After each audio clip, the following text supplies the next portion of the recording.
जय श्री राम दोस्तों, आज हम पढ़ेंगे दृष्टि यानी प्लैनेटरी एस्पेक्ट्स के बारे में। सारे के सारे ग्रहों के पास सप्तम दृष्टि होती है। अब दृष्टि की मतलब होती है देखना या अपना प्रभाव डालना। कोई भी ग्रह एक भाव में बैठ के दूसरे ग्रह को या दूसरे भाव को देखते हैं और अपना प्रभाव डालते हैं। अब ये प्रभाव शुभ भी हो सकता है, अशुभ भी हो सकता है। सारे के सारे ग्रहों के पास एक कॉमन दृष्टि होती है, सातवीं दृष्टि। लेकिन कुछ ग्रहों के पास एक्स्ट्रा दृष्टि, दो और एक्स्ट्रा दृष्टियां होती है। जैसे सूर्य, चंद्र, बुध और शुक्र के पास सिर्फ सातवीं दृष्टि होती है। अब हम इसे काउंट कैसे करेंगे? एग्जाम्पल, सूर्य देव को हम रखते हैं प्रथम भाव में। अब सूर्य के पास एक ही दृष्टि है तो वो सातवीं दृष्टि है। हम इसे कैसे काउंट करते हैं?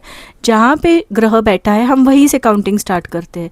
जैसे 1 2 3 4 5 6 7, तो सूर्यदेव की दृष्टि जा रही है सप्तम भाव में। ओके, यहाँ पे कोई ग्रह हो सकता है या ये खाली भी हो सकता है, या तो ग्रह को देख रहे या तो भाव को देख रहे हैं।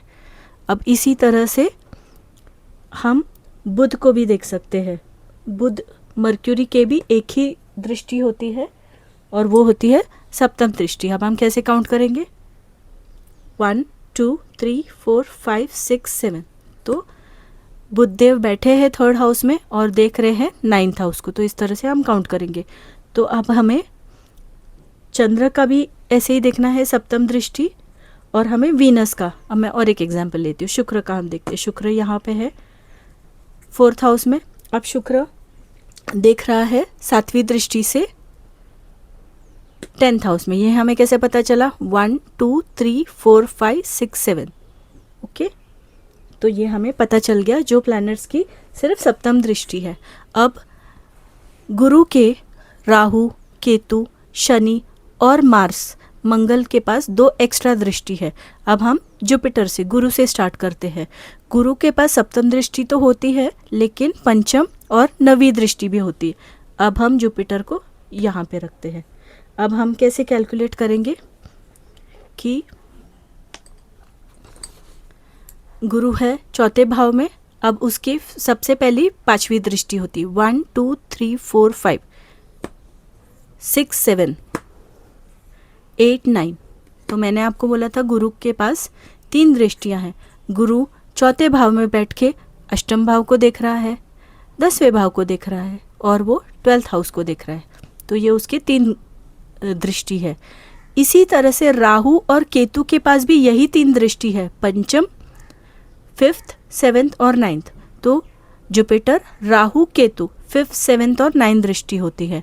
अब हम देखेंगे सैटर्न और मार्स, क्योंकि इनके थोड़े अलग दृष्टियां होती है। अब हम पहले देखेंगे शनिदेव को। शनिदेव को हम बिठाते हैं 2nd हाउस में। अब शनिदेव के पास होता है 3rd 7th और 10th दृष्टि। ये हम कैसे देखेंगे? 1 2 3 4 5 6 7, सप्तम दृष्टि सभी की होती है। 8 9 10। ओके, तो शनिदेव की 3rd दृष्टि जा रही है 4th हाउस में, 7वीं दृष्टि जा रही है 8th हाउस में, और शनिदेव की 10वीं दृष्टि जा रही है 11th हाउस में। ओके, यहाँ पे कोई प्लैनेट्स हो सकता है या फिर वो खाली भी हो सकते हैं। अब हम मार्स का भी एग्जाम्पल देखते हैं। मार्स को हमने बिठाया है 7th हाउस में।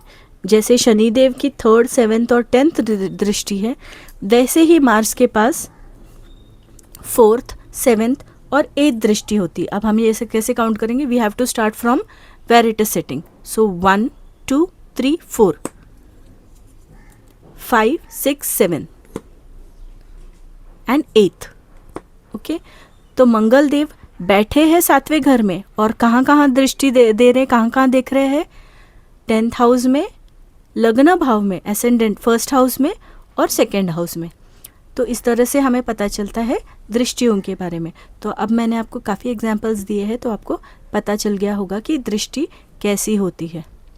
जय श्री राम दोस्तों, इसका डिटेल्स हम जानेंगे, इसका असर डिटेल्स अब हम जानेंगे अपने अपकमिंग वीडियोस में।